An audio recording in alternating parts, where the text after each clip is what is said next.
చరిత్రకు నిలయమైన మన గోవిందకొండ నుండి ఈ రోజు సాయంత్రం 4 గంటలకు అయోధ్యలోని శ్రీరామ ప్రాణప్రతిష్ఠ మహోత్సవ సందర్భంగా గోవిందరాజస్వామి ప్రధాన అర్చకులు వరయోగుల శ్రీనివాస స్వామి ఆధ్వర్యంలో శ్రీరామ శోభయాత్ర మహోత్సవం అత్యంత వైభవంగా కన్నుల పండుగ నిర్వహించబడింది।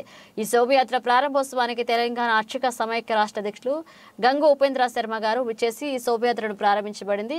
గోవిందరాజస్వామి అనువంశిక అర్చకులు వరయోగుల లక్ష్మణస్వామి, పవన్ కుమారస్వామి, క్రాంతి కుమారస్వామిలతో పాటు గోవిందరాజస్వామి ప్రియ భక్తులు దాతలు ఆకుల అమరేందర్ మరియు మరిపెళ్లి సంజీవారావు మరియు బండా శ్రీనివాస్ మరియు రాపాక ఉపేంద్రలతో పాటు భక్తులు వనం శశిధర్ తోట, శివనర్రా శశిధర్, శశికాంత్, చాగంటి దిలీప్, శివాలతో పాటు పెద్ద ఎత్తున మహిళలు విచ్చేసి శోభయాత్ర కార్యక్రమాన్ని విజయవంతం చేశారు।